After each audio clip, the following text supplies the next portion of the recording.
기도하겠습니다.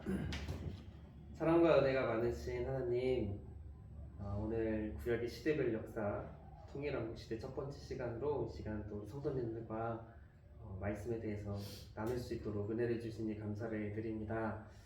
시대별 역사를 계속해서 배워오고 있는데 또 이제는 왕정 시대가 이스라엘 가운데에 있었던 것을 바라보게 될 텐데 하나님께서 지혜를 주시고 이 시간 함께하여 주셔서 잘 이해될 수 있도록 또 깨달아질 수 있도록 또 이 속에서 지금의 우리에게 주는 도전은 무엇인지도 각자 생각해 볼 수 있도록 하나님께서 은혜를 베풀어 주시옵소서. 주님 홀로 영광 받으시기를 원하며 사랑이 많으신 예수 그리스도 이름으로 기도드립니다. 아멘.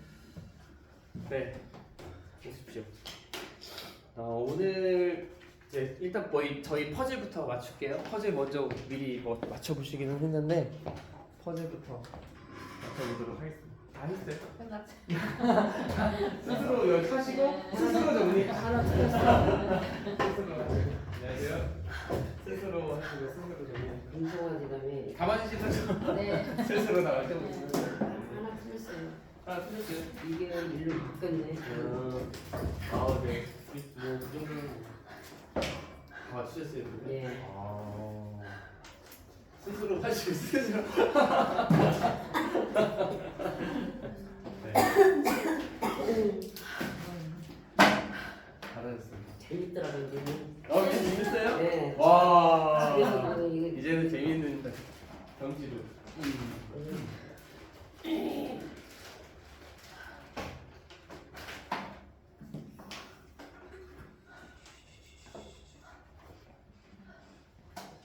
엄청 뛰어오셨나?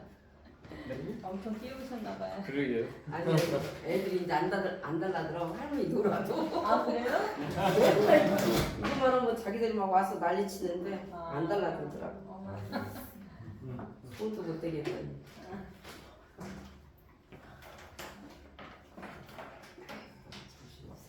모르겠네.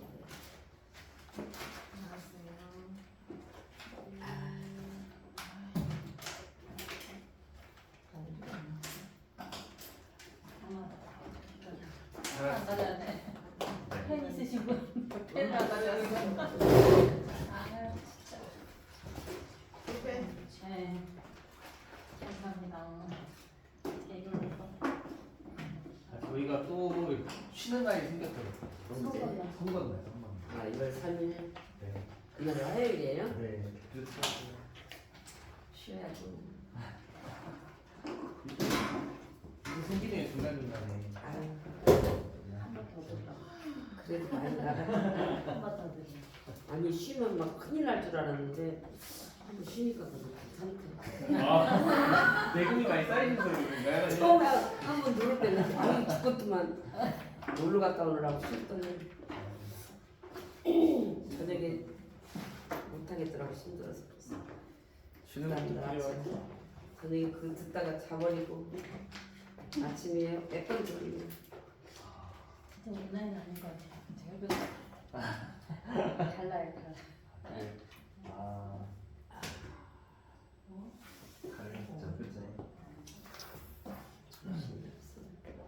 너무 많은 걸 다 넣으시고 계시는 거 아니에요?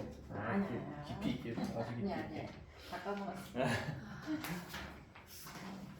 저도 제가 아는 게 딱 거의 여기까지인 것 같아요. 근데 저는 솔직히 공부하지 않으면 많이 또 잊어버리고 헷갈리기도 하고 그래서 한 번씩 안 볼 수가 없더라고요.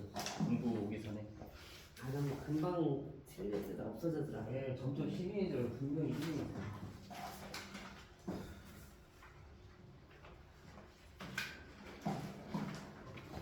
이주희 집사님한테 아침에 연락이 왔는데 그 둘째 데리고 병원에 갔다고. 경태가 좀 아무튼 그런 게 있었어. 폐 있다. 감사하고.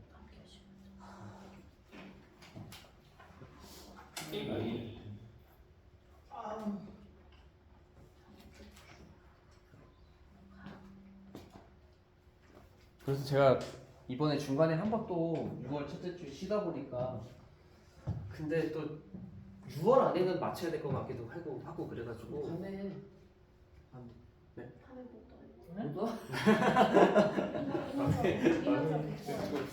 그 맨 마지막 시간은 같이 이제 어디도 밖에도 나가고 점심도 먹고 하는 그 시간을 하려고 하고 그 전에 저희가 그 총정리 시간이 있는데 그거를 뺄까 생각 중. 총정리 시간. 선생님은 맨날 하니까. 한 시간 끝나고 한 시간 끝나고 보니까.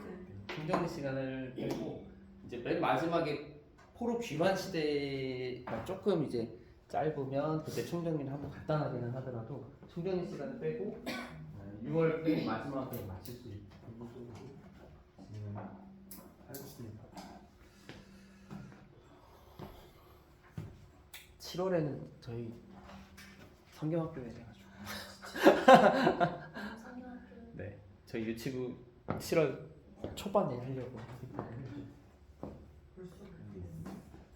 유초등부도 일찍 하려고 그러는 것 같은데요. 네, 그렇죠. 유초등부도 일찍 한대요. 그래요? 유초등부도 7월 중순에. 중순이에요. 예, 보통 셋째 주에 있어. 네. 근데 이번에 제가 전도사님한테 듣기로도 좀 일찍 하려고 하시는 것 같더라고요.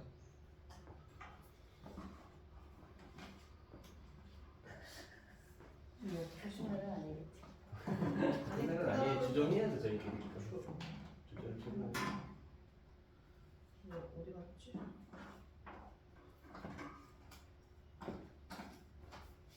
빨리 맞춰. 아니 근데 김수진 시선이 괜찮은 거예요. 너무 일찍 맞추시고 일찍 정리하신 거지. 아니 왜 나 맞추세요 하고 늦게부터 맞추는 거예요. 뭐라 그러면 안 돼요. 선생님 옷 공부해야 돼. 아침부터 은행 갔다 가시고 정신. 은행 갔다 왔어? 그러면 그게 신해산까지 온 게 3개월이고 네. 신해산에서 머무른 게 머무른 게 약 10개월 정도. 10개월에서 1년이 되는 거예요. 네. 그래서 2년째 2월인가에 출발하죠. 그러니까 나온 지 이제 출애굽 2년. 근데 이게 항상 말이 헷갈리는 것 같아요. 출애굽한 지 1년인데 또 다른 말로는 출애굽 2년, 2년째, 2년 뭐 이렇게 표현되어 있으니까 이게 연도가 조금 이렇게 진짜 주의 깊게 집중해서 이렇게 막 계산하지 않는 이상은 좀 헷갈리죠. 그래서 첫 번째 유월절을 애굽에서 보내고 직방 나오고 두 번째 유월절을 시내산에서 하고 거의 곧바로 이제 나오고.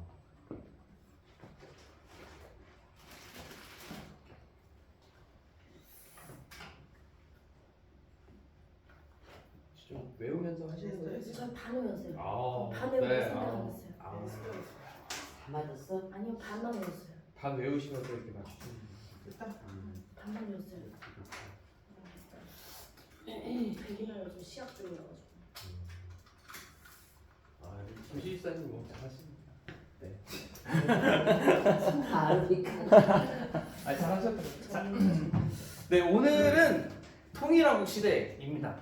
네. 통일왕국 시대 드디어 왕국이라는 말이 붙었어요. 그러니까 이스라엘의 지금 저희가 시대별 역사를 봐오면서 저번에 제가 한번 살짝 말씀드리기도 했지만 족장에서부터 시작했잖아요.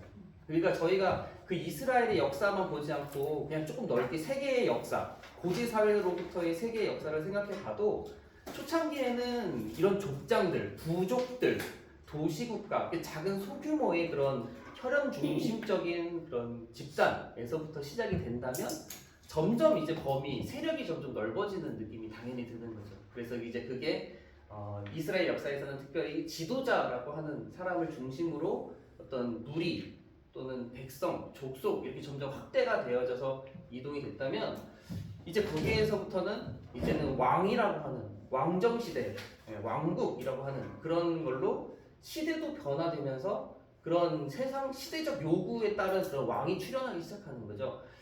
그래서 이스라엘 백성들은 이 왕이라고 하는 것이 오늘 저희가 이제 통일왕국 시대를 보면서 첫 번째 왕 사울이 세워지기는 하지만 왕정 시대는 이미 주변 나라들에 있어서 엄청 일찍 발달된 그런 시대였어요. 네. 그래서 뭐 주변에 있는 나라들은 다 이미 왕정 시대였습니다. 블레셋도 마찬가지고 또 뭐 암몬, 모압, 에돔 하는 그런 모든 것들도 이미 다 왕들이 있는 시대.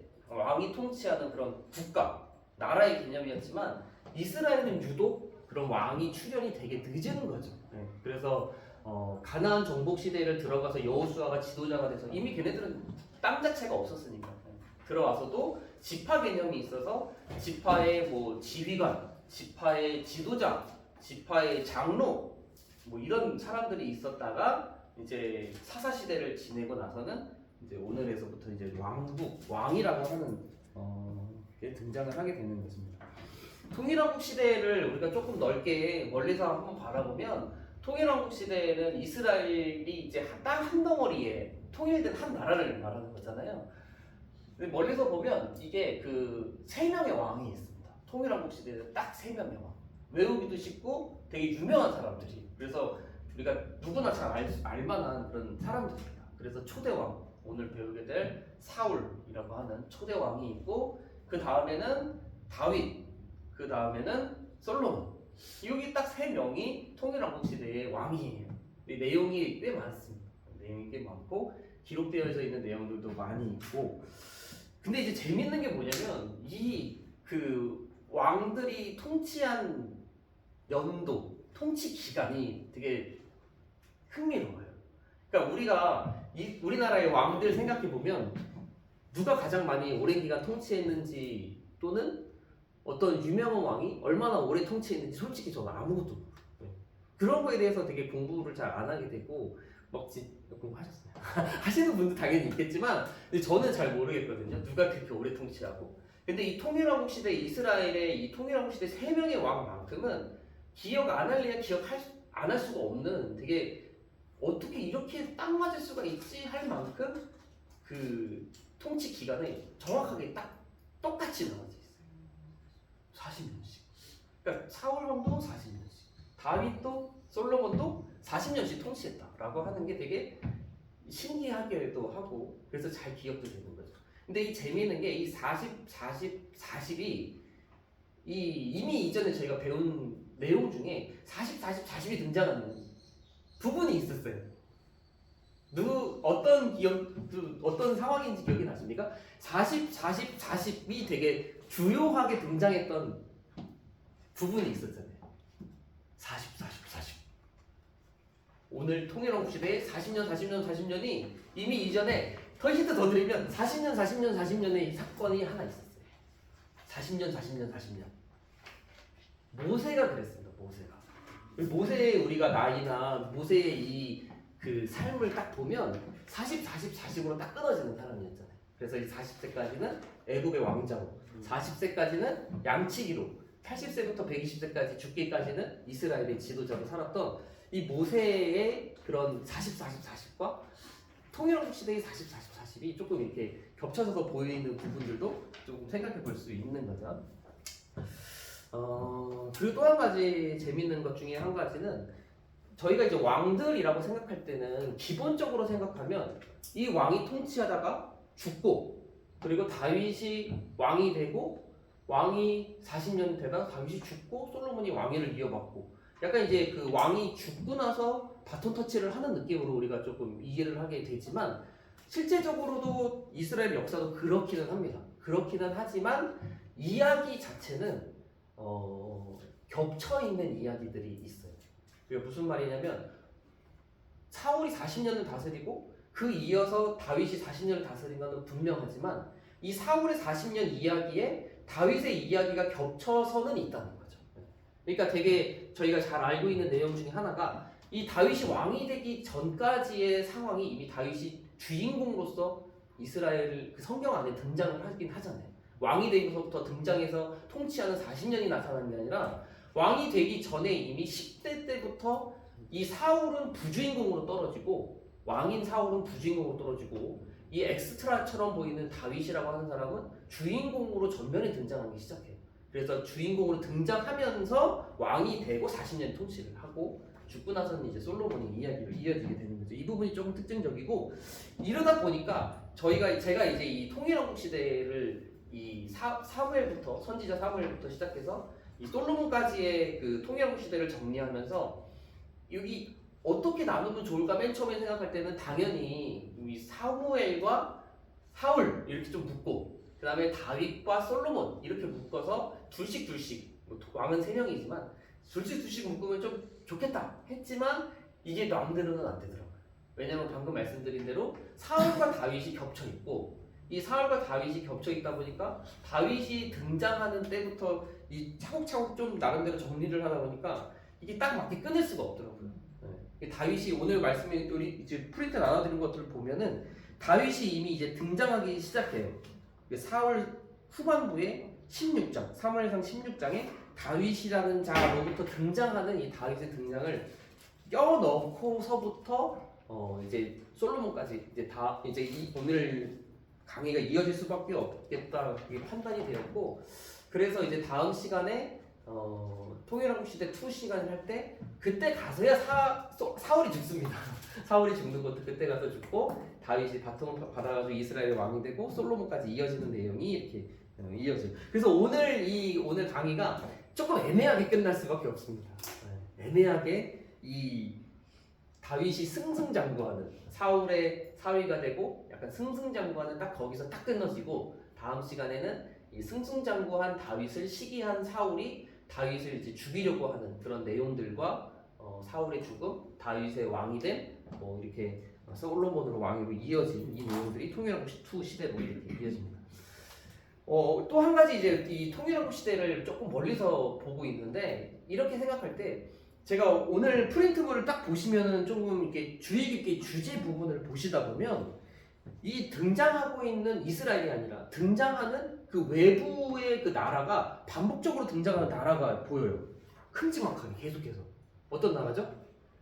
블레셋이라고 하는 나라가 계속해서 등장합니다. 이 사무엘 때에도 매우 크게 내용이 길게 블레셋과의 전쟁이 있고 사울 때에도 이 블레셋과의 전쟁이 큼지막한 게 하나 있고 뒷부분에도 이 블레셋과의 전쟁, 다윗이 등장하는 골리앗과의 전쟁이 이 블레셋과의 전쟁이 또 큼지막하게 있는 것을 보게 되고 이 사울과 다윗 시대 오늘 프린트에서의 만큼은 주적이 블레셋이에요. 그러니까 외부 나라가 이 한 군데 아말렉이 이제 등장하기는 하지만 대체적으로 이 통일왕국 시대 초기에는 블레셋과의 전쟁의 이야기가 반복적으로 등장하고 근데 이게 매우 또 특징적인 이야기들이 많이 담겨져 있습니다. 네, 그래서 오늘 내용부터 이제 시작을 해보면 저는 이제 이 통일왕국 시대를 여는 사람이 있어요. 통일왕국 시대를 여는 사람. 그래서 이 통일왕국 시대라고 딱 분명히 이야기를 할 때 이 사울의 등장부터 통일왕국 시대라고 구분하기보다는 이 성경의 구분에 맞춰서 이 통일왕국 시대는 사무엘상부터가 통일왕국 시대다라고 일반적으로는 이야기하는 편이에요. 그래서 왕은 사울 왕이 등장하는 시기부터가 뭐 왕국 시대이기는 하지만 성경적 나눔으로 좀 볼 때는 이 사무엘상부터 통일왕국 시대에 들어가는 성경책이라고 보는 게 조금 더 저희가 보기도 편하기도 합니다. 그래서 이 사무엘이 왜 중요하냐면 통일왕국 시대의 이 첫 번째 왕인 사울에게 기름을 붓는 선지자이기 때문이기도 하고 두 번째 왕인 다윗에게도 기름을 붓는 사람이에요. 그러다 보니까 이제 사무엘의 역할이 매우 중요하다 볼 수밖에 없는 거죠. 그래서 이제 사무엘의 이야기로부터 시작이 됩니다. 사무엘상 딱 열면 이 사무엘의 이야기로부터 시작되는데 아직 태어나지 않은 사무엘, 그의 어머니와 아버지의 이야기, 우리가 정말 잘 알고 있는 모범적인 어머니라고 하는 사무엘의 엄마 한나의 이야기로부터 시작이 됩니다. 그래서 이 엘가나라고 하는 사람이 있고 엘가나는 에브라임 지파 사람이고 이 엘가나의 아내가 2명이 있는데 한 명은 한나이고 한 명은 분인나입니다. 이 되게 스토리는 어느 정도 잘 아시리라 보여요. 그래서 이 분인나에게는 자식이 있고 한나에게는 자식이 없었습니다. 엘가나는 한나를 더욱 많이 사랑했습니다. 약간 이 모습도 예전에 그 야곱과 이 레아와 라헬 느낌이 살짝 나기도 해요. 네. 그렇죠? 근데 이제 정말 많이 사랑한 한나에게는 자식이 없었고 그러다 보니까 이제 분인나가 한나를 이제 이제 좀 힘들게 하는 부분들도 있었죠. 이 괴로움에 있었던 이 한나가 기도를 하는 내용. 근데 그 당시에 제사장이었던 엘리가 이 한나의 기도가 술 취한 자의 모습으로 오해하는 사건이 있습니다. 근데 그 당시에 제사장이었던 이 엘리가 영적으로 매우 눈이 어두웠던 그런 사람으로 등장을 하는 게 거의 분명해요. 네. 그래서 이제 눈이 어두웠고 또 몸도 비대했었고, 게다가 또 안 좋은 이야기 중에 하나는 조금 이따 바로 나오기는 하지만 이 비교되는 아들이라고 하는 부분이 이 성경 이 사무엘상 초반부의 사무엘과 엘리 제사장의 두 아들과 엄청난 비교를 하면서 등장을 해요. 그만큼 이제 사무엘이 하나님께 부름받은 놀라운 위대한 사람이다라는 것을 더 성경 말씀에서 이제 부각시키는 장치들이 있습니다. 아무튼 이 한나의 기도를 보고 엘리가 처음에는 오해를 하죠. 그래가지고 술을 끊어라 이렇게 이야기를 하지만 한나가 이제 자신의 소원을 아랜다라고 하는 그 내용에 대해서 이야기하자 엘리가 한나를 축복해 줍니다. 그리고 한나가 그 이야기를 듣고 마음에 근심은 없이 이제 돌아가서 이제 떡을 먹고 아들을 낳게 되고, 그 아들을 이제 사무엘이라고 이름을 붙이게 되고, 젖을 떼기까지 데리고 있다가 이제 성막에 이제 데리고 가서 여호와께 바치는 내용으로 진행이 되잖아요. 근데 여기에서 참 한 가지 흥미로운 것 중에 한 가지가 뭐냐면 젖을 떼고 나서 하나님께 바친다라고 하는 부분이에요. 그러니까 몇 살 때 바친다가 아니라 젖을 뗀 다음에는 하나님께 바치겠다라고 이야기를 해요. 근데 저희가 요즘에는 젖을 되게 일찍 떼잖아요. 그래가지고 분유 뭐 좋은 게 많기도 하고 잘 오래 안 먹이는 이런 가정이 대부분이라고 알고 있습니다. 저도 저희 집도 애가 셋이지만 그 오래 안 먹이긴 했던 것 같아요. 네. 권사님은 오래 먹였어요? 저는 식당가에서 안 먹었어. 안 먹였어요. 그러니까 근데 이제 모유가 되게 좋다는 이야기는 많이 들었거든요. 근데 이제 이스라엘은요, 그 당시는 고대이기도 했고 이스라엘은 유독 오래 먹였다는 기록이 꽤 있대요. 그 당시는 오래 먹였대요. 그래서 저는 어느 기록까지 어느 자료까지 갔냐면 6세, 7세까지 먹이는 그런 집도 있었다라고, 가정도 있었다라고 하는 책을 한번 본 적이 있어요. 그러니까 되게 최대한 오래 먹이려고 노력을 했다는 거죠. 밑에 그런 물론 그 밑에 애도 있으니까 계속 먹일 수 있었겠지만, 그래서 이 사무엘이 이 한나가 젖을 떼기까지 먹였다라고 할 때 상당히 오랜 시간 먹였으리라 생각됩니다. 저는 개인적으로. 그래서 저희는 막 한 살 뭐 돌 지나고 그만 먹이고 막 하는 그런 일들이 또 있지만, 그 당시 고대 사회이기도 하고 성경에 딱 볼 때 분명히 이 한나가 이 사무엘을 오랫동안 젖을 먹이면서 신앙적으로 그를 양육했으리라고 하는 느낌을 많이 받아요. 그 부분이 이제 찾아보게 될 텐데, 성경 말씀을 조금 보면서 이 비교되는 아들에 대한 부분을 한번 찾아보도록 하겠습니다. 제가 읽어드릴게요. 사무엘상 2장 18절 2장 12절 사무엘상 2장 12절 제가 읽어드릴게요. 사무엘상 2장 12절 말씀에 보면 여기서부터는 이제 비교되는 아들의 딱 제가 포인트를 좀 잡아봤어요. 그래서 엘리의 아들들은 행실이 나빠 여호와를 알지 못하더라라고 시작이 됩니다.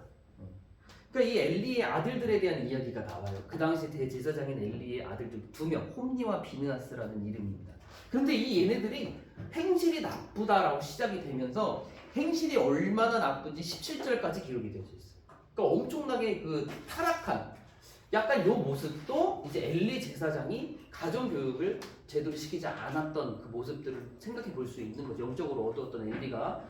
그래서 뭐 제사도 지 맘대로 드리고 회막에서 수종 드는 여인들과 동침하고 아주 불량배 같은 모습이 엘리의 아들들이 등장합니다. 그런데 바로 2장 18절 딱 가보면 사무엘이 딱 등장하면서, 사무엘은 어렸을 때부터 세마포 에봇을 입고 여호와 앞에서 섬겼더라라고 되어 있어요. 그러니까 엘리의 아들들의 악행, 그 다음에는 한나의 아들인 사무엘의 바람직한 신앙적인 모습, 딱 요런 모습이 하지만 이게 끝이 아니에요. 한 번 더 똑같이 등장을 합니다. 그래서 22절 가보면 다시 한 번 또 이 엘리의 아들들의 악행이 등장해요. 엘리가 매우 늙었더니 그의 아들들이 온 이스라엘에게 행한 모든 일과 회막물에서 수종드는 여인들과 동침하였음을 듣고 그들에게 이르되 너희가 여호와의 백성으로 범죄하게 하는도다 하면서 이 책망하는 장면이 또 한 번 등장하고 그 다음에 바로 이어서 26절 아이 사무엘이 점점 자라매 여호와 사람들에게 은총을 도움받더라. 그러니까 이 두 번의 반복이 있다는 거죠. 악행과 여호와 앞에 자라는 사무엘, 두 아들의 악행과 여호와 앞에 자라는 은총받는 사무엘의 모습. 이게 반복적으로 이게 일부러 대조된 모습을 보여주면서 이 엘리의 가문의 그 결국이 좋지 않겠구나라는 것도 암시적으로 우리가 받아들여지게 되고 이 엘리 가문 대신 이스라엘을 이끌어가는 영적 지도자가 사무엘이 되겠구나라고 하는 것도 생각해 보게 된다라고 하는 거죠. 그래서 이 반복적인 두 가지를 통해서 결국에 이렇게 그렇게 흘러가요 말씀이. 그래서 이제 이제 부름받는 사무엘이 3장에 등장합니다. 아마 이 내용도 잘 아시리라 생각이 돼요. 그래서 이 누워있는 사무엘, 자고 있는 사무엘이 하나님께서 부르시잖아요. 사무엘아 사무엘아 그랬더니 사무엘이 엘리가 부른 줄 알고 엘리한테 가서 부르셨습니까? 하지만 3번 반복하고 난 다음에는 엘리가 그게 하나님께서 너를 부르시는 거다. 하나님 또 이제 음성이 들린다면 여호와여 말씀하옵소서 주의 종이 듣겠나이다라고 대답하려고. 그래서 사무엘이 또 누웠더니 4번째 음성이 들렸고 그렇게 엘리가 가르치신 대로 여호와여 말씀하옵소서 주의 종이 듣겠나이다 했더니 하나님께서 사무엘에게 말씀을 하십니다. 근데 그 말씀의 내용은 저주의 말씀. 저주. 어떤 저주냐? 엘리 집안이 멸망하게 될 것이라는 저주. 그 저주를 듣게 되고 다음날 이 엘리가 그런 일이 있었다는 것을 알았잖아요. 이제 하나님께서 사무엘이 불렀다는 걸. 그래서 사무엘에게 찾아가서 하나님께서 하신 말씀이 무엇이냐 물어봐요. 사무엘이 말하고 싶었을까요? 싫어하죠. 안 하려고 하지만 엘리가 다그쳐가지고 말을 하게끔 하고 결국에는 그 말 그대로를 엘리에게 전합니다. 근데 엘리의 반응이 무엇이냐면 하나님께서 선하신 뜻대로 하실 것이다 라고 이제 이 얘기를 하게 되고 사무엘은 그때로부터 여호와의 영을 충만히 받아서 이스라엘 사람들한테 인정받는 선지자로서 세워지게 되는 스토리로 진행이 됩니다. 자, 이제 이 블레셋과의 전쟁 이야기가 4장부터 또 등장을 하게 돼요. 이제 블레셋이 이스라엘을 공격해 오는데 이 블레셋이라고 하는 나라는 우리가 잘 이제 어느 정도 어디쯤인지 아시겠죠? 그렇죠? 이 땅분배가 필요합니다. 이 땅분배. 요거는 진짜 여기는 계속 나오는 것 같아요. 이 유다. 여기 유다죠. 블레셋은 이 유다를 딱 지나서 대충 한 이 정도 이렇게 딱 해안 쪽이에요. 해안 쪽. 그래서 여기가 블레셋. 우리 재밌는 거 했잖아요. 우리 사사시대 2에 단지파 있던 여기 단지파 있었고 여기 위에 베냐민 지파. 이 베냐민 지파 오늘 중요합니다. 왜냐하면 사울 초대왕 사울이 베냐민 지파 출신이거든요. 그리고 딱 여기까지 다 필요 없어요. 딱 여기까지만 알면 돼요. 저도 여기까지만 알아요. 그 위에는 별로 관심도 없어요. 여기 에브라임이잖아요. 아무튼 여기 있는데 이 아벡이라고 하는 곳에서 전쟁 이야기가 나오게 됩니다. 근데 이 아벡이라고 하는 곳은 한 이쯤에 있는 것 같아요. 한 이쯤에 있어요. 에브라임 지파 쪽으로. 정확하게 관계는 없고 한 이 정도쯤에 그 부근에 있습니다. 아벡이라고 하는 곳. 블레셋이 이 진군을 해가지고 이 아벡이라고 하는 곳으로 올라와서 아벡에서 진을 치고 이스라엘과 전쟁하기 위해서 올라왔다라고 하는 거예요. 자, 근데 이 이스라엘도 당연히 전쟁하기 위해서 전쟁을 막기 위해서 이 블레셋과 대치하기 위해서 군사들을 데리고 전쟁을 하게 됩니다. 그런데 첫 1차 전쟁에서 이스라엘이 대패를 해요. 그래서 약 4,000명가량 죽었다라고 되어져 있습니다. 이 아벡에서의 전쟁에서 죽게 되자 이스라엘 백성들이 어떻게 했냐면 여호와께서 우리와 함께 하시지 않기 때문에 우리가 진 거다라고 우리가 판단해요. 그래서 어떻게 하냐면 이 당시에 그 성막이 어디에 있었는지 혹시 기억이 나십니까? 이스라엘 백성들이 가나안 정복 시대를 마치면서 이곳에서 딱 그 성막을 딱 두어요. 에브라임 지파 내에 있는 이곳에다가 성막을 딱 이렇게 두었다라고 되어져 있습니다. 그때까지 이 성막이 거기에 있었고 이 에브라임 지파 내에 있는 그 지역이 경제, 군사, 사회, 법 이런 거의 중심 도시가 될 수밖에 없었던 지파와 그 지역이 있어요. 잘 아는 들어보면 정말 귀에 익은 실로라고 하는 곳입니다. 에브라임 지파의 실로에 이 법궤가 있었는데 이스라엘 사람들이 우리가 여호와가 없으니까 여호와께서 우리가 전쟁하지 않으니까 우리가 첫째 날 전쟁에서 4,000명가량 죽고 졌다라고 하면서 어떻게 하냐면 이 실로에 있는 법궤를 가지고 와요. 법궤. 실로에 있는 법궤를 그 블레셋과의 전쟁이 가지고 온 거예요. 가지고 왔으니 이제 이스라엘이 이제 하나님께서 우리랑 함께 하시니까 이제 우리가 전쟁에서 이길 거야라고 하는 이 법궤에 대한 하나님의 임재를 상징하는 이 법궤에 대한 부적과 같은 잘못된 신념을 그들이 가지고 있었다라고 하는 거죠. 그래서 진정한 여호와에 대한 신앙, 죄를 자복하고 하나님을 간절히 사랑하는 그런 신앙이 아니라 부적과 같은 것으로서의 그 법궤를 그들이 마음을 가졌다라고 하는 잘못 가져. 그럼 두 번째 전쟁이 어떻게 되겠습니까? 대패를 합니다. 대패. 첫째 날에서는 4,000명가량 죽었지만 두 번째 2차 전쟁에서는요 3만 명가량 죽어. 그러면서 이 법궤를 빼앗깁니다. 블레셋. 법궤 강탈. 법궤를 이 블레셋한테 빼앗기게 돼요. 빼앗기게 되어서 이제 우리가 되게 조금 유명한 이야기가 여기서 이어지게 되는 거죠. 블레셋을 빼앗긴. 자, 그런데 이 이스라엘이 대패하고 근데 이 전쟁에서 같이 나갔던 엘리 제사장의 두 아들 홈리와 비느하스도 이 전쟁에서 죽게 됩니다. 전쟁에서 죽게 된 소식을 엘리에게 실로에 있는 엘리에게 전했더니 엘리가 그 소식을 듣고 이제 그 충격을 받아가지고 넘어져가지고 죽어. 엘리가 죽어. 이렇게 여호와의 저주가 그렇게 성취가 되고 그 다음에 이 법궤가 블레셋에게 빼앗겨가지고 이 블레셋의 이 도시들을 지나치게 돼요. 도시들을. 근데 여기서 재밌는 게 제가 그 설교 준비를 이제 뭐 이렇게 계속해서 조금씩 하는 편이거든요. 이게 되게 좀 대단하신 분들은 설교 준비를 거의 하루에 끝내시는 분이 있어요. 근데 대체적으로 그런 분들이 많아요. 한 4시간, 6시간 잡고 집중해가지고 이미 어느 정도 좀 구성이 되어져 있지만 저는 그렇게 한 적이 한 번도 없어요. 저 그렇게 못해요. 준비를 못하고 저는 항상 이제 어느 정도 머리에 있는 것들을 이제 조금씩 준비하는 편이에요.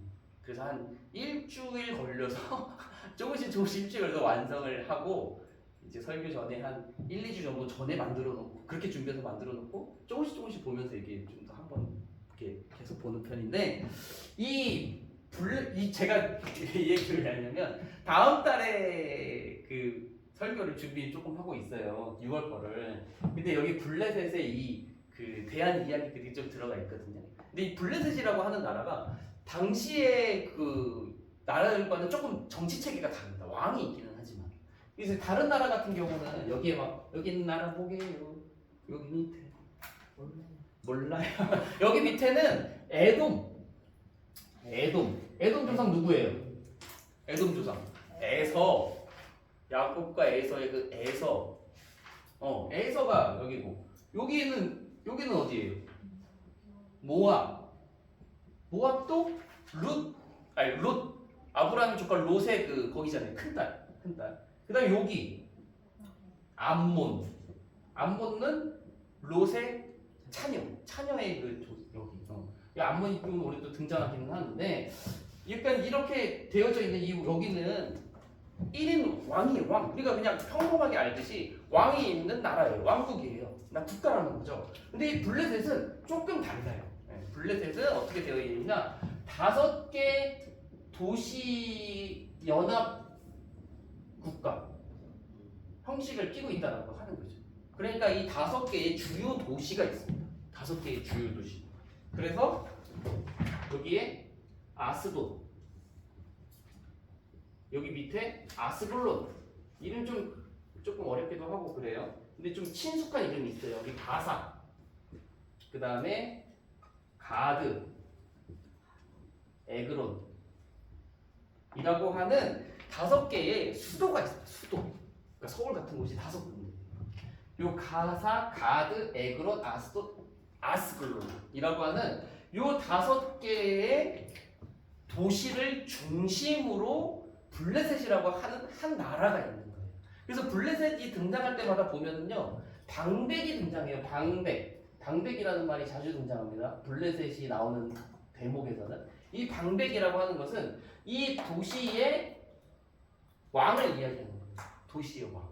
그러니까 5명의 방백이 있고 이 5명의 방백이 투표를 통해서 한 명의 왕을 선출을 하는 거예요. 그리고 이 왕이 죽거나 또는 어느 정도 일정 기간이 지나면 재투표를 하겠죠. 그래서 거기에서 왕을 뽑는 거예요. 그러니까 여기서 이 중에 돌아가면서 왕이 되는 거죠. 오래 할 수도 있고 좀 적게 할 수도 있겠지만 특별한 일이 있으면 뭐 갈리기도 하겠죠. 그래서 이 여기가 이 그 5개의 연합 도시고 그러다 보니까 여기에 있는 이 영향력들이 이 방백들의 영향력들이 클까요, 작을까요? 왕이 영향력이 가장 크긴 하겠지만 요 나머지 4명 왕이 아닌 나머지 4명의 방백들의 권한이나 그런 영향력이 당연히 클 수밖에 없는 정치 체계를 가지고 있다라고 하는 거죠. 그래서 이제 제가 설교 준비하고 있는 한 부분도 간단하게 말씀드리자면 이 내용은 다음 시간 내용이니까 그래도 말씀드리자면 이 한 명의 왕인 이 가드 왕 그 당시에 왕이었던 이 가드의 방백이 이 다윗을 이제 전쟁에 데려가려고 하는 내용이 나와요. 다음 시간에. 그런데 요 4명의 방백이 나머지 4명의 방백이 다윗 같이 데려갈 수 없습니다. 얘는 이스라엘 나라고 이스라엘 사람이고 아무리 당신의 나라로 이렇게 당신 밑으로 들어가서 1년 4개월 동안 헌신했을지라도 우리가 같이 전쟁에 나가면 뒤통수 칠 수도 있습니다. 얘는 결국 전쟁에 파견하면 안 돼, 같이 데려가면 안 됩니다라고 나머지 방백들이 이야기하는 장면이 나와요. 그러니까 다른 나라의 정치 같은 경우는 왕이 하겠다고 하면 다 따를 수밖에 없겠잖아요. 자연스럽게 왕이 절대 군주니까. 그런데 여기는 블레셋은 이 정치 시스템이기 때문에 나머지 방백들의 의견을 무시할 수가 없게 되는 거죠. 그래서 결국 이 아기스 그 당시 왕이었던 가드의 방백인 아기스가 이 방백들의 이야기를 듣고 다윗을 데려가지 않는 이야기가 나와요. 그게 이제 다음 시간에도 배우게 될 거고 제 다음번 설교할 때 6월달 설교할 때 내용 중에 하나이기도 합니다. 이 이야기를 하는 이유가 있어요. 블레셋의 이 체계를 알아야 이 왜 법계가 어디로 왔다 갔다 하고 여기 도시에 그런 게 좀 보이게 되는 거거든요. 이제 법계를 이제 강탈을 당해서 이 법계가 어디로 가게 되느냐? 아스돗 맨 처음에 아스돗으로 갔다가 아스돗에서 가드 에그론 이렇게 가게 돼요. 근데 이 법계가 이동하게 되는 건 중요한 게 아니라 이 법계가 왜 이동하느냐가 중요한 거겠죠. 법계를 맨 처음에 이 블레셋이 전쟁에서 이기고 법계를 강탈한 이유가 있어요. 왜냐하면 그 당시에 고대 사회의 전쟁은 신들의 전쟁과 같은 이미지를 가지고 있다는 거예요. 그러니까 우리 신이 강하니까 전쟁에서 이겼다는 거예요. 우리 신이 강하니까 이스라엘의 신인 하나님의 인지라고 하는 저 법계가 졌다는 거죠. 그러니까 우리 그 블레셋의 주 신은 다곤이거든요. 그러니까 우리 신이 이겼다 하면서 상대방의 그 신을 뭐라 그랬죠 이걸? 업신여긴다, 깔본다, 또 조롱하기 위해서 이 법계를 가지고 온 거예요. 가지고 와서 우리나라 수도에다 두면서 우리의 신이 강력함을 보여주고 블레셋의 사기를 높이고자 하는 의도가 있었다라고 하는 거죠. 그래서 이 5개 도시 중에 5개 주 도시 중에 맨 처음에 가장 가까운 아스돗으로 그걸 가지고 갔습니다. 블레셋으로 선전용으로 블레셋이. 그런데 여기에 이제 재앙이 일어나게 되는 거죠. 그래서 막 전염병 걸려 죽고 뭐 신전 다 쓰러지고 막 하는 전염병이 있자 이 아스돗에서 안 되겠다 하면서 가드로 보내는 거예요. 그러니까 주요 도시로 보냈어요 또. 근데 이 가드에서도 전염병 걸리고 막 그 우상 다 무너지고 막 하니까 안 돼 그러면서 이번에 에그론으로 보냅니다. 에그론으로 보냈는데 마찬가지 일들이 이제 에그론에서 있게 되는 거죠. 근데 여기까지가 이제 블레셋에서 이 7개월 동안 이 법계가 이 블레셋 전역 수도 다 3곳을 돌아다니면서 사람들을 전염병으로 죽이고 다 이제 우상도 다 무너뜨리는 일이 발생을 하게 됩니다. 일단 블레셋이 어떻게 할까요? 어떻게 하면 좋을까요? 이거 우리 신의 이름을 높이고 이 이스라엘을 조롱하고 깔보기 위해서 이스라엘의 신의 인재의 상징인 법계를 가지고 왔는데 우리나라가 난리가 났어. 지금 세계의 수도 도시가 초토화가 됐습니다. 그러니까 어떻게 하면 좋겠어요? 다시 돌려보내는 결정을 하게 되는 거예요. 그래서 베세메스가 여기 유다 지역에 있고 한 그냥 대충 그냥 이쯤에 있다고 치면 됩니다. 베세메스로 보냈다가 이 베세메스에서 이쪽으로 기럇 여아림으로 보내게 돼서 기럇 여아림 아비나답의 집에 다윗이 나중에 왕이 돼서 예루살렘으로 이 법궤를 옮기기까지 기럇 여아림에 있는 아비나답의 집에 법궤가 머무르게 됩니다.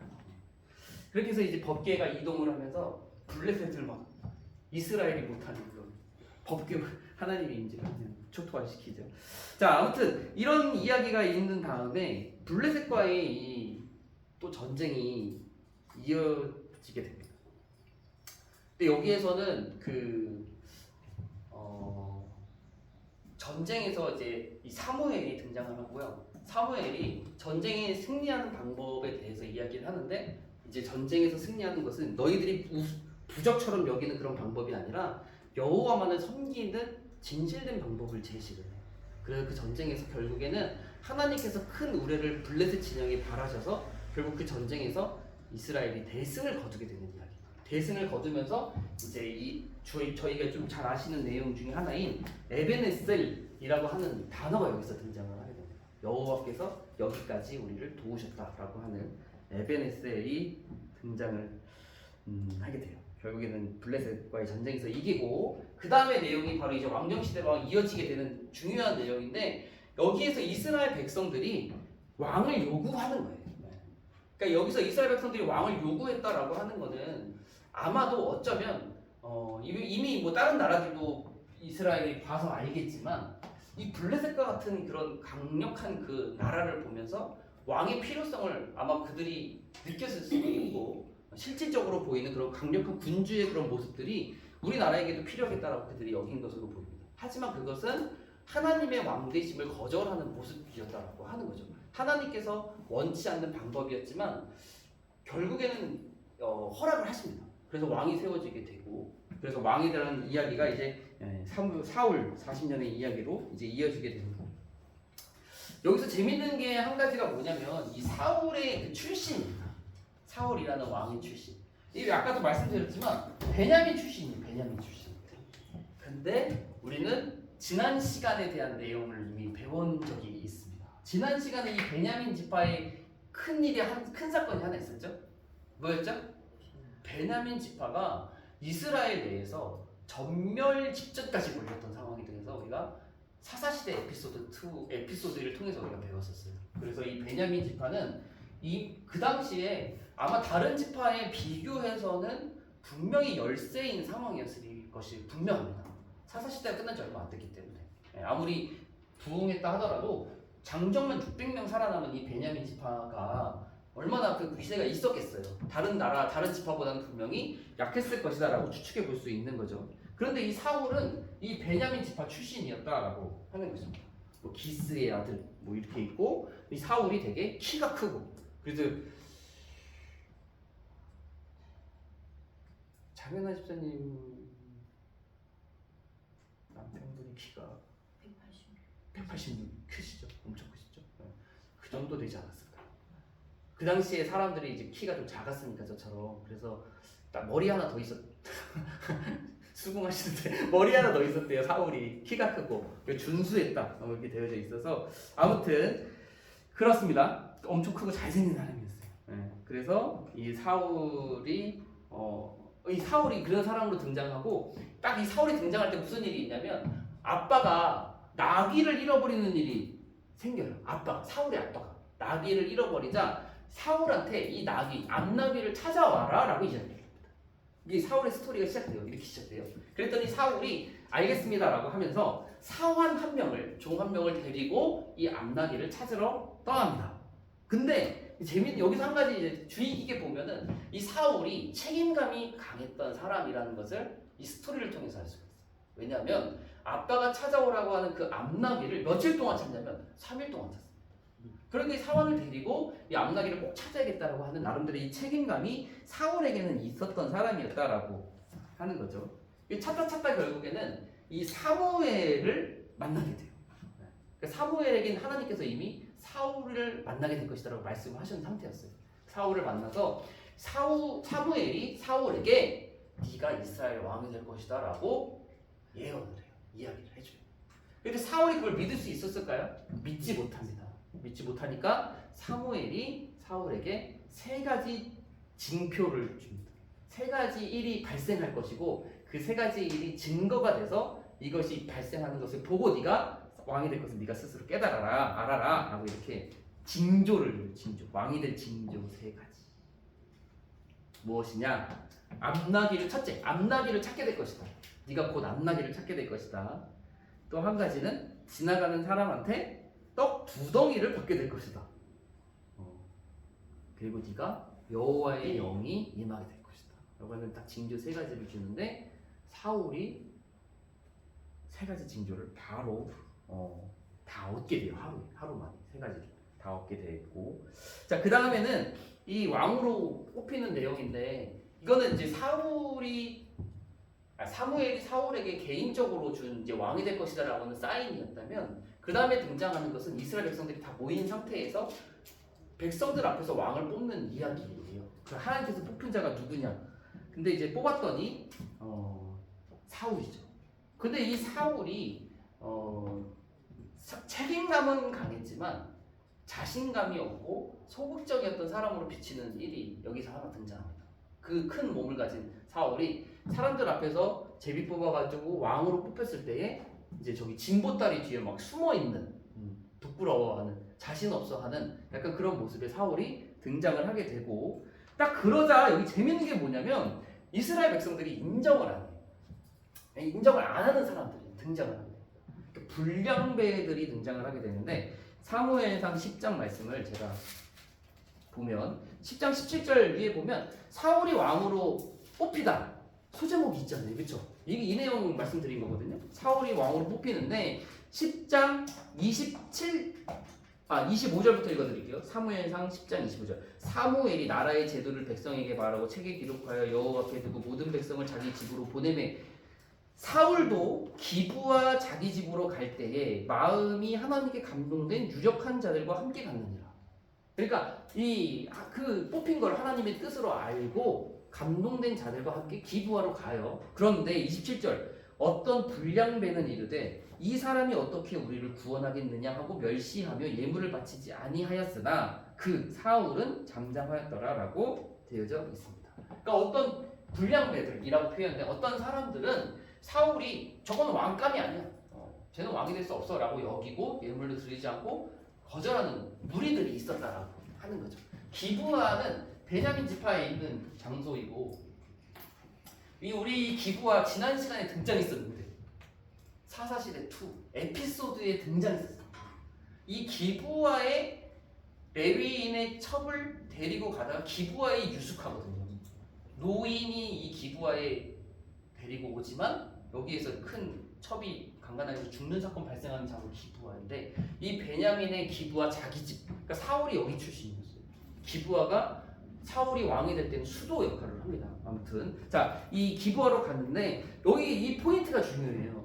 이 성경을 딱 주의 깊게 보면 이 부분을 잘 집중을 해서 보면 이 다음 이야기까지 이어지게 되거든요. 여기 제가 읽어드린 27절 어떤 불량배, 사울을 반대한 어떤 불량배를 기억하시고 다음 이야기를 보겠습니다. 자, 다음 이야기는 바로 11장에 등장하는 이 사울이 왕으로서 추대되기에 부족함이 없는, 사람들이 이 사울을 진짜 우리의 왕이구나라고 인정할 수밖에 없는 사건이 바로 11장 사건.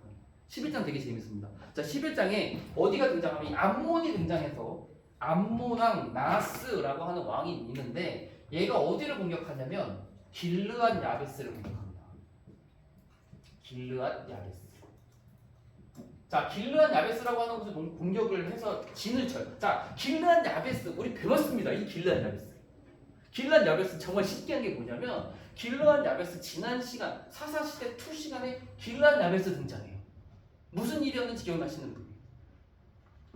이스라엘이 베냐민을 공격하기 위해서 총회로 모였을 때 참석하지 않은 도시. 그래서 진멸당한 도시가 길르앗 야베스. 여기에서 처녀 400명 데려오잖아요. 베냐민 주려고. 이 참 여기서 제가 보면서 오늘 딱 깨달은 것 중에 한 가지가 뭐냐면 이 사울의 출신도 진멸 직전까지 간 지파 출신의 사울이 왕으로 인정받는 사건은 이 바로 전에 진멸 당했던 도시 들과의 사건을 통해서 사울이 왕으로 추대되는 이야기가 발생합니다. 그러니까 이 사사시대 2와 되게 가까이 연결되어 있는 역사적 이야기 속에서 진멸과 진멸에 대한 포인트가 이 안에 담겨져 있어요. 그러니까 진멸당할 것 같았던 베냐민 지파에서 사울 왕, 진멸 직전까지 진멸당했던 이 길드한 야베스 사람들을 구원하는 이야기를 통해서 사울이 왕으로 뽑히는 약간 이 부분들이 조금 이렇게 겹쳐 보이게 됩니다. 자, 사실 이 길드한 야베스의 처녀들이 베냐민 지파의 그 딸들 주잖아요. 400명 주게 되잖아요. 뺏어오는 거지만 그러니까 어쩌면 이 사울의 아빠인 기스가 이 길드한 야베스 여자일 수도 있겠다 싶은 생각도 들어요. 그를 통해서 사울이 낳은 약간 어떻게 보면 그런 이어지는 거죠. 자, 아무튼 이 길드한 야베스가 재밌는 사건이 여기서 발생하는데 이 암몬의 왕 나하스가 길드한 야베스 앞에 진을 칩니다. 길드한 야베스를 공격하기 위해서 진을 쳐요. 여기 보면 이 길드한 야베스가 우리는 사사시대 2의 이야기를 알고 있잖아요. 진멸당했던 길드한 야베스. 길드한 야베스가 군사력이 없었다라고 하는 거죠. 군사력이 당연히 가지고 있을 수가 없었을 것입니다. 그 안에 있는 사람들도 별로 없었겠죠. 당연히 약한 도시였기 때문에 이 암몬의 이 타격을 받을 수밖에 없는 위치에 있는 약한 도시였다라고 하는 걸 사사시대 2의 내용을 우리가 잘 알고 있다면 연결시켜서 볼 수가 있어요. 그런데 이 암몬왕 나하스가 무서운 사람입니다. 자, 11장 2절 말씀 제가 읽어드릴게요. 암몬 사람 나하스가 그들 길드한 야베스에게 이르되 내가 너희 오른 눈을 다 빼야 너희와 언약하리라. 내가 온 이스라엘을 이같이 모욕하리라라고 이야기해요. 이게 무슨 말이냐면 길드한 야베스가 이 암몬 사람들이 길드한 야베스를 침공하려고 진을 치자 길드한 야베스가 항복해요. 우리는 힘이 없다. 그랬더니 암몬왕 나하스가 니네 사람들 다 오른쪽 눈을 다 뽑겠다는 거예요. 오른쪽 눈을 다 뽑아야 너네들이 우리의 신하가 되는 걸 내가 인정합니다. 우리 밑으로 들어오게끔 해주겠다. 그래야 우리 봐주겠다라고 하는 거죠. 이 뽑는 걸 통해서 모든 이스라엘 사람들을 내가 모욕하겠다라고 이 암몬왕 나하스가 엄포를 넣게 되는 장면. 되게 끔찍하고 무서운 일이죠. 자, 그랬더니 이 길드한 야베스가 어떻게 이야기하냐면 우리에게 7일 동안 말미를 주십시오. 7일 동안 우리를 내버려두고 잠깐만 7일 동안만 기다리고 7일 동안 우리 지역, 우리나라에 우리들을 구원할 사람이 없으면 7일 후에는 우리가 당신의 요구대로 하겠습니다.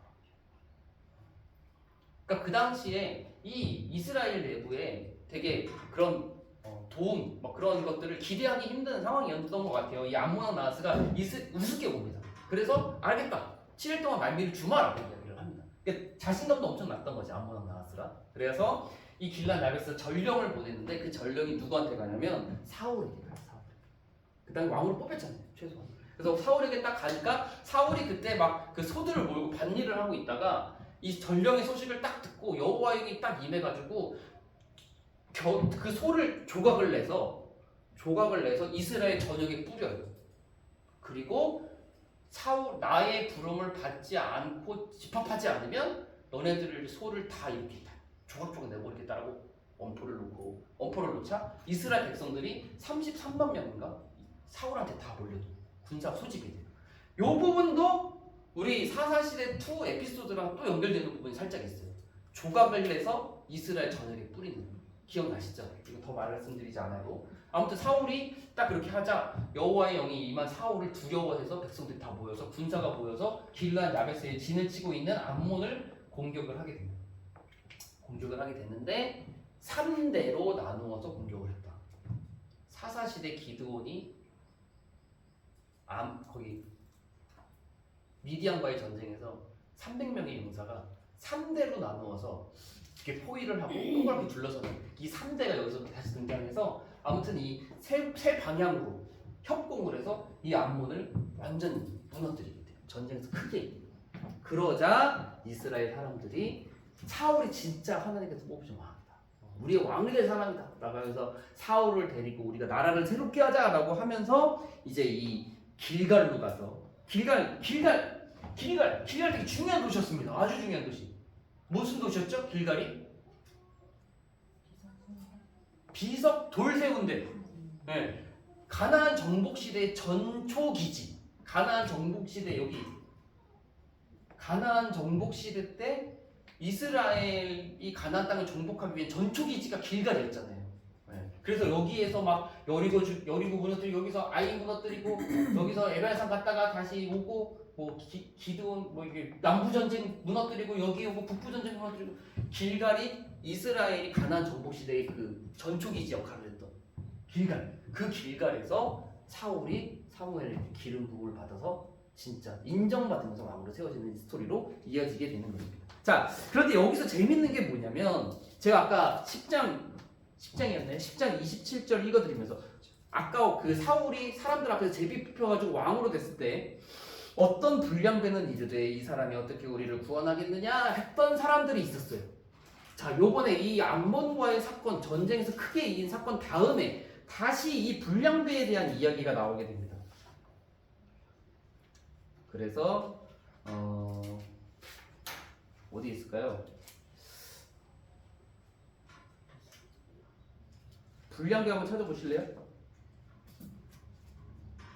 11장 12절. 11장 12절. 백성이 사무엘에게 이르되 사울이 어찌 우리를 다스리겠느냐 한 자가 누구니까 그들을 끌어내소서 우리가 죽이겠나이다. 이스라엘 백성들의 태도가 확 달라졌어요. 전에 사울이 사람들 앞에서 뽑혔을 때 불량배들이 등장했고 그들이 막 저주하고 미워하고 예물드리지 않고 인정하지 않았던 그 사람들 이 암몬과의 전쟁에서 사울이 북부상하자 그 사람들 어딨냐? 그 사람들 다 끌어내라. 우리가 다 죽이겠다라고 하는 사람들이 등장할 정도로 사울이 백성들한테 인정받으면서 이제 왕으로 세워져서 왕으로서 다스리기 시작하는 거예요. 자, 이렇게 왕으로 세워지고 나서 시간이 또 지나가지고 2년 딱 지나가지고 블레셋과의 전쟁이 또 이뤄지게 됩니다. 근데 여기 블레셋과의 전쟁은 사울이 주도해서 이 강성한 이 블레셋과의 전쟁을 이제 해나가려고 할 때 여기에서 딱 등장하는 사람이 있어요. 바로 요나단이라고 하는 사람이 등장합니다. 여기서 딱 처음으로 등장하게 되는데 요나단은 사울의 장남입니다. 장남. 그러니까 사울에게는 아들들이 있었는데 그 중에 장남이 요나단이에요. 우리 요나단 하면 제일 먼저 떠오르는 게 뭐죠? 다윗과 요나단. 요나단의 다윗산. 아까도 좀 이따가도 나오겠지만 우리가 또 여기까지 보면요. 우리가 요나단에 대해서 공부하지 않으면 요나단은 다윗을 사랑했던 사람으로 알잖아요. 그렇게 솔직히 저는 PPT 어렸을 때 PPT를 많이 봤습니다. 그러니까 설교 때 PPT 어린이 설교 PPT.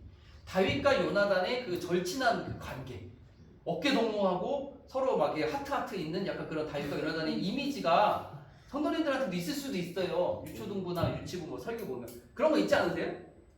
없으세요? 저는 그 다윗과 요나단의 그런 그 사랑의 뭐 우정의 그런 이미지가 있거든요. 어렸을 때. 그런데 사실은 그렇지 않아요. 요나단이 다윗을 사랑한 건 맞아요. 성경 기록대로. 그런데 둘이 동년배는 아니다. 동년배는 아니고 나이 차가 꽤 납니다. 약 20세 정도. 그러니까 차이 나는 그런 관계. 요나단은 우리가 그 이미지, 저의 이미지 속에서는요, 요나단은 되게 순진하고 순수한 소년처럼 그려져 있긴 하지만 이미 이 당시 오늘 이 블레셋과의 전쟁 13장 14절을 보면요, 요나단은 용사입니다. 용사. 이미 장성해서 전투력을 가지고 있는 전쟁 군인으로서의 부족함이 없는 대장급의 용사라고요. 용사. 정말 싸움 잘하는 사람. 자, 그래서 이 요나단이 선공을 가합니다. 블레셋한테 선공을 가하는 사람이에요. 그냥 블레셋과의 전쟁에 뛰어드는 사람입니다. 요나단이 선공을 가해서 블레셋의 수비대를 공격해요. 먼저 공격을 하는 거죠.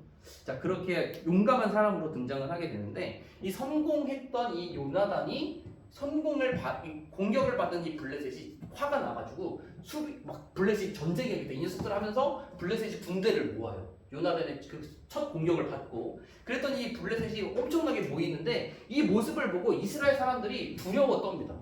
이번에는 이 블레셋이라고 하는 나라가 엄청나게 두려운 존재기는 했어요. 그래서 이스라엘 사람들이 막 도망가고 숨는데 어느 정도인지 아세요? 제이 성경의 기록이 뭐라고 되어 있냐면 강 건너까지 도망가는 사람들이 있었다라고 할 정도로. 그러니까 이 여기 블레셋이 두려워서 이쪽에 사는 사람들이 요단강을 건너가지고 도망가는 사람들이 생겼다라고 할 정도로 블레셋에 대한 두려움이 컸다라고 하는 것입니다. 자, 이 사울도 마찬가지였어요. 지금 사울이 이 블레셋과의 전쟁을 하고 해서 모았고 백성들 군대를 모았고 그 군대 중에 일부인 요나단이 성공을 했는데 그 성공한 블레셋이 성공을 받자마자 군대를 모으자 군대 사람들이 두려워 떨면서 퇴각하기 시작합니다. 군대가 흩어지는 거예요. 모였던 군대들이 전쟁 못하겠다 무서웠다고. 그 사울은 지금 군대를 모아서 블레셋과 전쟁을 하려고 하는데 군인들이 이탈하고 탈영을 하게 되는 거죠. 그러니까 사울의 마음이 되게 쪼였던 것으로 보여요. 자연스럽게 그렇게 될 수밖에 없겠죠. 전쟁하려고 모였는데 하니까. 그런데 이때 어떤 일이 있었냐면 이 사울과 사무엘 간의 약속이 있었어요. 사울이 제사를 사무엘이 와서 제사를 드릴 때까지 기다려라라고 하는 둘 사이의 약속이 있었음에도 불구하고 사울이 백성들이 군인들이 이탈하는 것 때문에 사무엘을 더 기다리지 못하고 제사를 드리게 되는 일이 있게 됩니다. 이게 사울의 불순종이에요. 저기 13장 14절에 보면 블레셋과의 전쟁에 사울의 불순종 1이 있고 그 다음에 사무엘의 책망 1이 있습니다. 근데 이제 제가 보니까 이 불순종과 책망이 동일하게 15장에 등장해요. 그러니까 사울은 불순종했고 사무엘이 책망하고 이후에 다른 아말렉과의 전쟁에서 사울이 불순종하고 사무엘이 책망하는 장면이 똑같이 동일하게 등장하는데 첫 번째 사울의 불순종에 제사를 드린 사무엘이 기다리지 못하고 제사를 드리자 사무엘이 무엇이라고 책망하냐면 여기 조금 봐야 될 것 같아요. 13장 14절입니다. 자, 사무엘이 책망하는 내용이에요. 지금은 왕의 나라가 길지 못할 것이라. 여호와께서 왕에게 명령하신 바를 왕이 지키지 아니하였으므로 여호와께서 그의 마음에 맞는 사람을 구하여 여호와께서 그를 그의 백성의 지도자로 삼으셨느니라. 라고 이렇게 얘기합니다. 그러니까 사울의 나라가 길지 못할 것이다. 여호와의 마음에 맞는 다른 사람을 여호와께서 세우셔서 그를 다음 왕으로 세우실 것이다 라고 사무엘이 사울에게 책망하는 내용이죠. 그러니까 사울의 나라가 이제 길지 못할 것이고 여호와의 마음에 맞는 사람 누구예요? 다윗을 하나님께서 이제 정해서 그를 왕으로 세울 것이다라고 책망하는 내용. 자, 결국에는 이 책망을 듣게 되었고 요때 또 요나단이 기습하는 장면이 나옵니다. 그러니까 이 요나단이 엄청나게 용감한 사람이에요. 이 전쟁에서 또 기습하는 이야기가 나오다가 이 블레셋이 혼란에 빠지게 돼요. 근데 이 요나단이 블레셋을 공격할 때 지진이 일어나게 되면서 이 블레셋 진영이 와해가 되고 블레셋이 혼란에 빠져가지고 서로 칼을 서로 동무끼리 공격하는 일이 발생을 하게 됩니다. 근데 이스라엘 백성들이 이걸 보고 나중에 나오지만 이스라엘 백성들이 여호와께서 요나단과 함께 하셨다라고 인정을 해요. 판단을 해요. 이거 요나단이 엄청 대단한 사람이에요. 엄청난 용사예요. 그래서 이 블레셋과의 전쟁에서 결국엔 대승을 하게 됩니다. 근데 이때 한 가지 사건이 발생하는데 사울이 이 승리의 호기를 놓치고 싶지 않았던 것으로 보여요. 그래서 블레셋을 추격해서 섬멸하자라고 주장을 합니다. 그러면서 추격하는데 너네 백성들이 막 지쳐가지고 뭐 먹지도 못하고 막 힘든 상태예요. 기신했어요. 전쟁에서는 이겼지만 사무엘이 너네들 아무것도 먹지 마. 무엇이라도 먹는 사람은 저주를 받아서 죽을 거야 라고 하면서 블레셋을 추격하려고 합니다. 근데 그 사울이 이 저주의 맹세를 할 때 요나단은 거기 없었어요. 요나단이 사울의 맹세를 모르고 지팡이 끝에다가 꿀을 찍어가지고 먹는 일. 나중에 사울이 딱 모였을 때 이게 블레셋이 결국 천멸하고 블레셋 놓치거든요. 이 저주의 맹세를 깬 사람이 있으면 내가 그 사람을 반드시 죽이겠다라고 이야기를 합니다. 근데 그 저주의 맹세 깬 사람이 누구였어요? 사울의 아들이 요나단이었다라고 하는 거죠. 그래서 이때 어떻게 되느냐? 어떻게 될 것 같아요? 이 내용이 14장 45절의 내용입니다. 제가 읽어드릴게요. 백성들이 두둔해요. 요나단을. 뭐라고 하느냐? 백성이 사울에게 말하되 이스라엘의 이 큰 구원을 이룬 요나단이 죽겠나이까? 결단코 그렇지 아니하니이다. 여호와의 살아계심을 두고 맹세하옵나니 그의 머리털 하나도 땅에 떨어지지 아니할 것은 그가 오늘 하나님과 동역하였음이니이다 하여 백성이 요나단을 구원하여 죽지 않게 하리라 라는 말씀으로 이해하시는 거예요. 그러니까 요나단이 그 기습 전쟁을 했을 때 지진이 일어난 거를 그래서 블레셋 사람들이 혼란에 빠지고 같이 서로 칼부림을 하게 된 그 모습을 보고 이스라엘 사람들은 그 모습이 요나단이 하나님과 동역한 사건이라고 인정했다고 하는 거죠. 그러니까 그 큰 구원을 이룬 요나단이 사울의 그 잘못된 맹세를 통해서 죽게 되는 것을 두고 볼 수 없다. 백성들이 요나단을 두둔하는 내용이 바로 이렇게 이어지게 되는 것입니다. 자, 그 다음이 이제 아말렉과의 전쟁 15장의 이야기인데 여기도 이제 스토리가 있어요. 이 아말렉과의 전쟁은 이미 여기 본문에도 나오지만 이스라엘에게 행한 일 때문에 이 아말렉을 징벌하라라는 하나님의 말씀이 있었습니다. 그러니까 아말렉과 이스라엘은 그 악연에 대해서 제가 한번 이야기한 적이 있었어요. 출애굽하실 때 이 광야에 있는 이 아말렉 부족이 아말렉이 출애굽한 이스라엘 백성들의 후미를 공격해 왔던 사건. 그래서 뒷부분에 처진 노약자, 여자, 아이들을 공격하는 이스라엘이 있었고 이스라엘이 공격했고 그래서 모세와 아론과 훌이 산에 올라가가지고 양쪽에 이렇게 손을 들어줬을 때 전쟁에서 이긴 그 사건이 바로 아말렉이었거든요. 근데 그 아말렉이 대대로 이스라엘에게 하나님에게 저주받은 민족으로 계속 등장을 하게 된다는 이야기를 했었고 그래서 그 이야기가 이 사울 때까지 이어지고 그 이야기가 누구한테까지 이어진다고 했었는데 저 끝에 분열 왕국 포로 귀한 시대 여왕 여왕 우리 포즈에도 있잖아요. 에스더에까지 그 아말렉의 그 악연이 이어진다라는 걸 제가 한번 살짝 말씀드렸었습니다. 그 아말렉의 그 에스더 왕 때 하만이라고 하는 사람이 이 아말렉 사람이었고 이 하만이 결국에 죽게 되는 이야기까지 이어지게 되는 이야기로 했었는데 아무튼 이 아말렉을 하나님께서 사울에게 아무튼 아말렉과 공격해서 출애굽 때의 일을 기억하면서 공격해라라고 말씀을 하십니다. 근데 중요한 거는 어떻게 해라? 진멸시켜라라고 진멸시켜라. 하나도 남김없이 싹 쓸어버려라라고 하나님께서 말씀을 하십니다. 이 아말렉이 우리 그 출애굽 시대도 마찬가지로 사막 광야에 거하면서 약탈 민족이라고 이야기를 했었어요. 그래서 불쏘시 듣고 막 찾아오기도 하고 그 광야를 지나는 그 이스라엘의 후미를 공격하는. 근데 여기서도 이 밑에 쪽에 광야 지역에 이미 거주하고 있었고 전쟁 장소가 어디냐면은 이 들라임이라고 하는 곳에서 이 유다 후반 맨 끝에 지역에서 이제 아말렉과 전쟁을 벌이게 되는 것입니다. 근데 이 전쟁에서 진멸시키라고 명령을 받았음에도 불구하고 사울의 불순종 2가 여기서 나와요.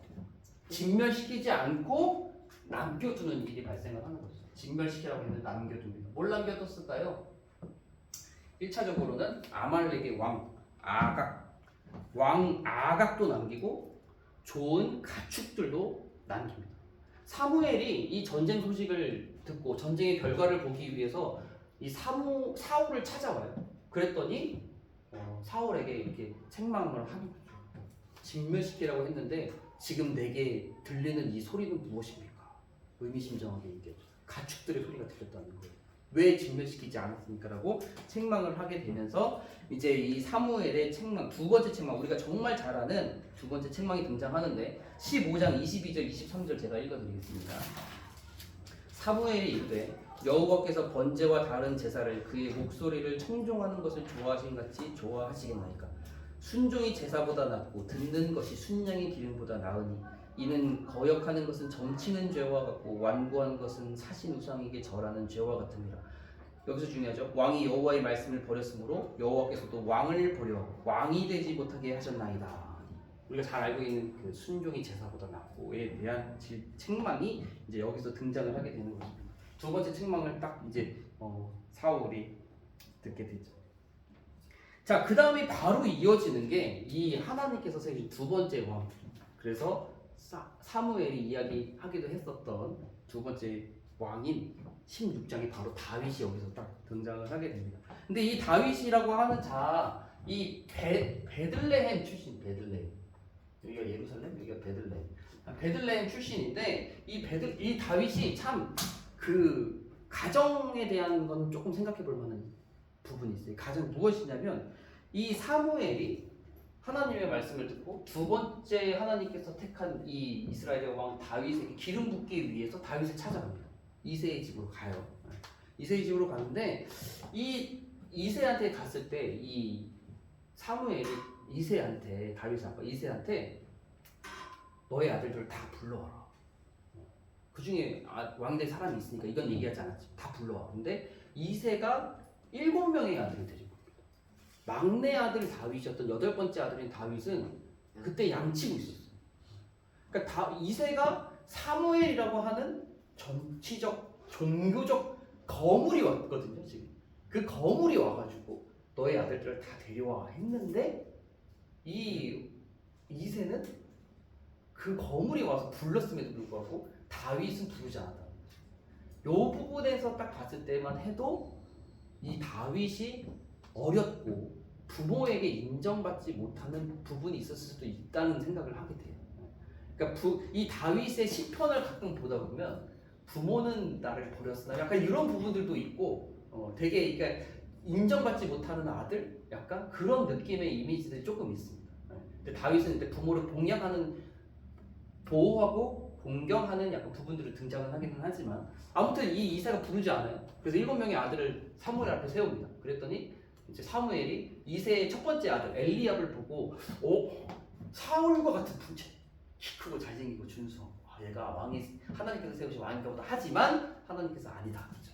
나 여호와는 중심을 보는 7명 중에 없었고 이새한테 아들이 더 있냐 했더니 있다. 걔 데려와라 했더니 걔가 다윗이었고 그 다윗이 하나님께서 택한 이제 왕이었다라고 하는 거죠. 다윗에게 기름을 붓습니다. 그 다음에 내용은 에피소드 한 가지가 뭐냐면 이제 사울이 악령에 들어서 이 악령에 빠진 이 사울에게 다윗이 수금으로 악령을 쫓아주는 이야기 잠깐 등장을 하게 되고요. 그 다음에 중요한 내용이 이제 블레셋과의 또 전쟁 이야기입니다. 이 블레셋 끊임없이 등장을 하는데 이 블레셋과의 전쟁 이번에는 어디서 등장하냐면 엘라 골짜기라고 되어져 있어요. 엘라 골짜기. 제가 엘라 골짜기는 이 대충 한 이 정도쯤 되는 것 같아요. 이 정도라고 생각하시면 됩니다. 유다, 블레셋, 엘라 골짜기. 근데 이 엘라 골짜기 정도 되는 곳에서 이 블레셋과 이 전쟁이 또 이어지게 되는데 이 전쟁에 드디어 우리가 정말 잘 아는 골리앗의 장수 블레셋의 장수 골리앗이 등장을 하게 되는 거죠. 이 골리앗이 키가 약 3m, 2m 70, 80 정도 되는 거의 3m 되는 장신의 거인족 그리고 뭐 무장, 뭐 칼, 창, 뭐 무기 뭐 이런 것들도 되게 그 크기와 뭐 무게가 되게 세세하게 기록이 되어져 있는 그 사람이 이 골리앗이 와가지고 이스라엘 군대를 모욕합니다. 나와서 나랑 1대1로 붙어보자. 내가 이기면 너네들은 다 우리 블레셋의 수하가 되는 거고 너네가 이기면 그렇게 하겠다 하면서 막 도발하죠. 그랬더니 이스라엘 군사들이 한 명도 앞으로 나서지 못해요. 그 상황에 이새가 다윗의 아빠 이새가 다윗한테 심부름을 시키는 거예요. 너의 형들이 잘 있는지 살펴봐라. 그래가지고 이 다윗이 이제 이 형들의 안부를 묻기 위해서 가는 거죠. 이때 이스라엘은 장정이 군대에 징집이 되는데 이스라엘의 장정은 20세입니다. 다윗의 3명의 형이 징집되어져 있는 상태니까 다윗의 3명의 첫째, 둘째, 셋째 형은 20세 이상이라는 게 다 분명한 거고 넷째부터는 20세가 안 됐다라고 생각할 수 있는 거예요. 일반적으로 봤을 때 다윗의 나이를 여기서 계산 어느 정도 할 수가 있는 거예요. 그래서 첫째, 둘째, 셋째는 이제 20세 이상이잖아요. 그러니까 넷째, 다섯째, 여섯째, 일곱째, 여덟째 다윗은 당연히 20세 이하라고 생각해 볼 수 있는 거죠. 그래서 여기가 만약에 뭐 20이나 19겠죠 여기가 라고 본다면 대체적으로 이 다윗의 나이는 여기에 쌍둥이가 없는 이상은 한 15세 정도 최대로 잡았을 때 15세, 뭐 15세, 16세, 14세 뭐 요 정도로 추측해 볼 수 있는 거죠. 제가 이 다윗이 15세, 16세 정도 뭐 14, 15, 16이고 나중에 이 이스라엘로 이 전쟁에서 이기고 돌아왔을 때에 이스라엘이 여러 가지 사건들을 조금 겪은 다음에 도망자 신세가 된다고 하고 그래서 다윗이 아마도 10대 후반의 나이에 이제 도망자 신세가 된다라고 했을 때 10대 후반에 도망자 신세가 돼서 30세 때 왕이 되거든요. 남유다. 요 모습이 누구랑 겹친다라고 제가 한번 말씀드렸죠. 있었는데 기억나십니까? 요 10대 후반. 근데 그 사람은 30세 때 부귀 영화를 누리게 되고 여기 나이도 정확하게 나와요. 17세. 17세 때 얘는 후반에 도망자. 17세 때 감옥, 종. 30세 때 애굽의 총리가 되는 요셉과 이 다윗의 그런 일대기가 좀 겹쳐서 보이는 부분은 있어요. 예, 그래서 여기 고난의 시기를 얘도 한 10년 정도, 그리고 요셉도 13년 정도 고난의 시기를 겪으면서 이제 30세 때는 그 하나님의 때를 맞이하게 되는 이야기가 이 다윗과 요셉이 좀 겹쳐서 보입니다. 아무튼 이 다윗이라고 하는 자가 블레셋과의 전쟁에서 아빠의 심부름 때문에 가게 됐어요. 그랬더니 이 골리앗이 그 이스라엘의 군대를 모욕하는 것을 보고 의분이 일어나서 이 골리앗을 내가 잡아 죽이겠다 하고 사울을 찾아갔더니 사울이 만류하죠. 너 같은 그런 아이가 낄 때가 아니다. 근데 이제 이 다윗이 내가 이 양치기를 하고 있을 때 하나님께서 나를 사자와 뭐 곰의 입에서 건져내시고 내가 그들을 빼져 죽였다라고 하면서 자기가 나가겠다고 주장을 하고 결국에는 사울이 이게 승낙을 하고 자기의 군복을 입히는 이야기가 나오지만 그 군복이 맞지 않는 것 때문에 다시 벗고 나서 물가로 가가지고 돌 5개를 주워다가 이 골리앗과의 전쟁에 나아가게 됩니다. 또 결국에 우리가 잘 아는 대로 이 물매를 던져가지고 여기 미간에 딱 맞아가지고 골리앗이 벌러덩 뒤로 자빠져.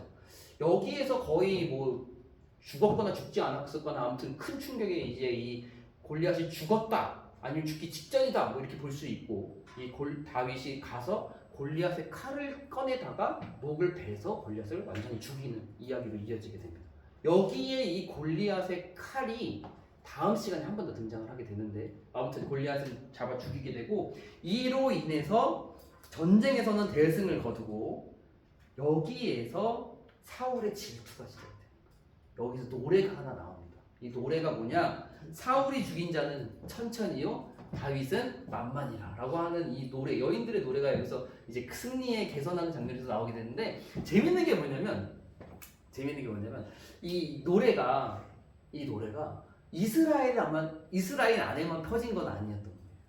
그러니까 주변 나라에까지 이 노래 요게 되게 유행가처럼 번졌다는 거예요.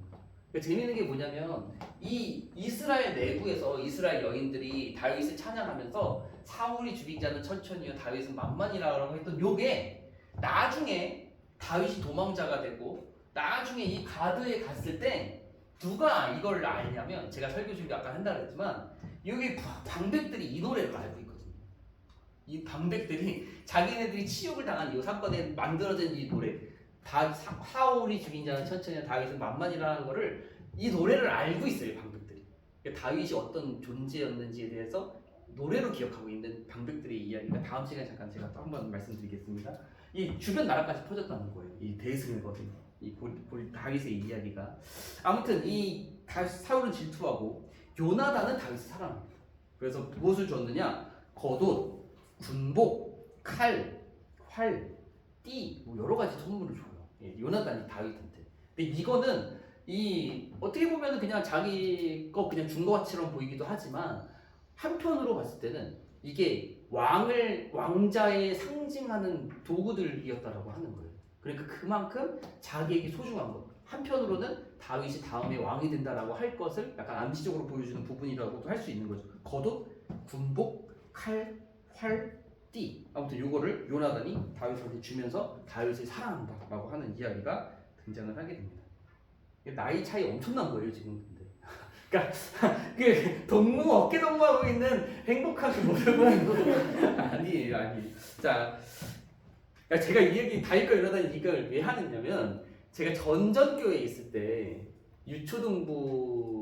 제가 유년부 1학년부터 3학년까지 담당 전도사였을 때 되게 오래전이거든요. 15년 정도 전에 전전교회에 있을 때 그 토요일 날 비전 스쿨이라는 걸 시작했어요. 제가 사역하는 그 해에.